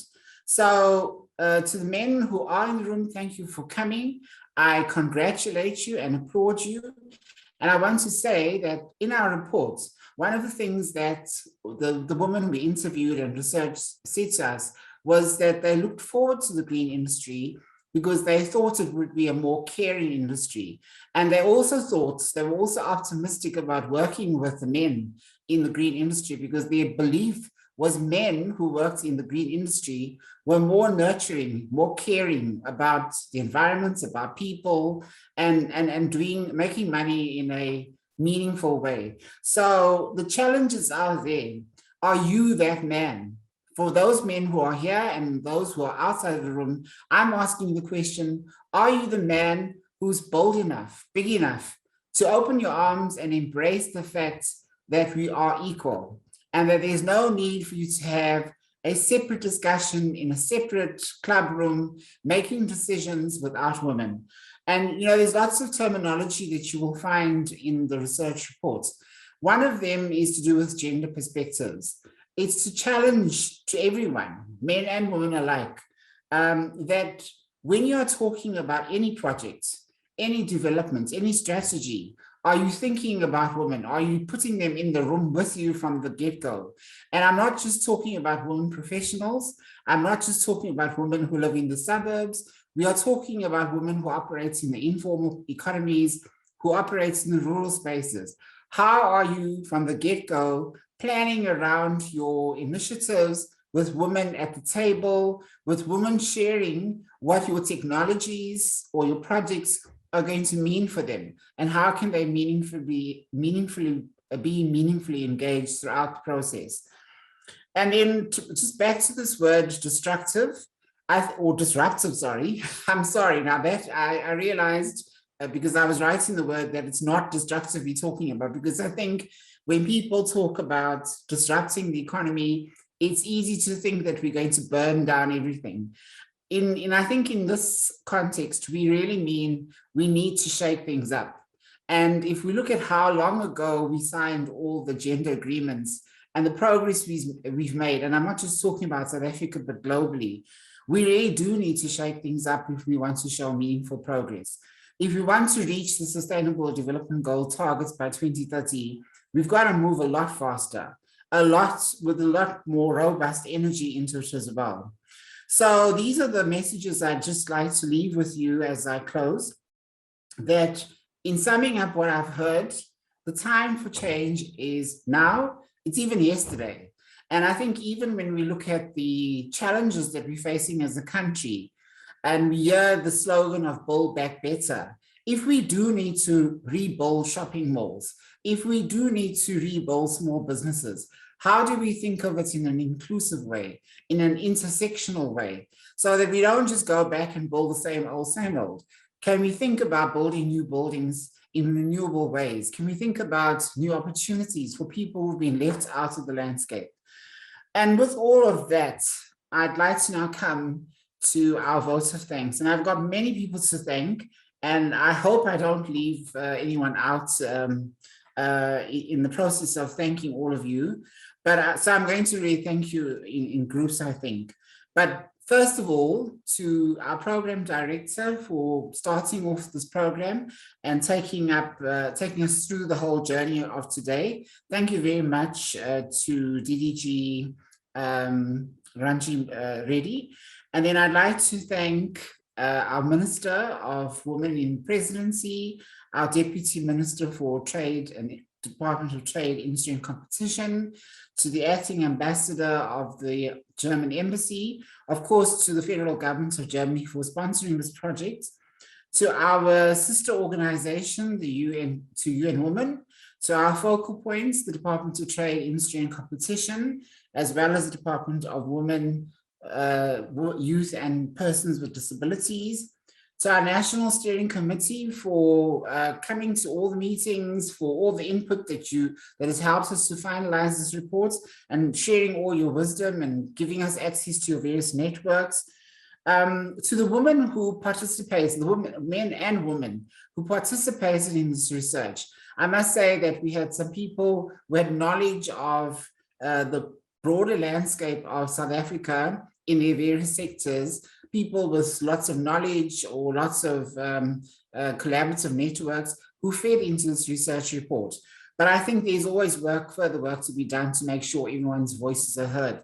So you will find that I think in the reports, there's opportunities for us to think about further research to deepen our knowledge of certain things that we may not have covered entirely. To all the speakers that we've had on our panel today, thank you for making your time available to us today and sharing your wisdom with us. And also to Eliana, I'd like to thank you again for your role in coordinating this. I just want to share with our audience that you had to go through about 18, I think almost 18 reports, because we had to translate them into all the different languages in the other countries. So it's been quite an arduous task. But I know that you are passionate about gender equality, and so you've done this work with passion in helping coordinate our team. To all of you in the audience who stayed with us up until now, and those who have left in absentia, I'd like to thank you for seeing this as important enough to attend. We are going to make the reports available. The link has been made available on the chat line. And I'm sure that we'll have further opportunities to engage with you. And please pass the message on. Whether you tweet it, whether you resend anything that you've heard from today's session, we will also have a recording of this event, and it will be posted, I think, on the Department of Women's websites and most likely also on the UN website. And so if you missed it or you know anyone else who's missed it, please do encourage them to hear this discussion, to read the reports, and to come back to us maybe and look at opportunities for further engagement. And then to Yolanda and her team. Yolanda, I want to say thank you so much to you for putting this together. Yolanda was also one of our beneficiaries in this program. She's a leading woman in her own rights who came to our training sessions, and she's helped me put this together, and she's brought a technical team to assist us in having this very successful event. And I'd like to thank you so much for all your hard work. Your other business obviously is in renewable energy, but I think you're a nice testament to the fact that as women, we quite often can multitask, so we can do a number of things. It's not always easy, and I don't think we should just keep patting ourselves on the back that we can carry on. I think the idea of gender equality is we do need to share the load more fairly. And with that, I'd like to say thank you to all of you for attending. Thank you to all our special guests, our dignitaries, and we look forward to further engagement. Thank you so much. And I'd like to then say the meeting is adjourned. Thank you.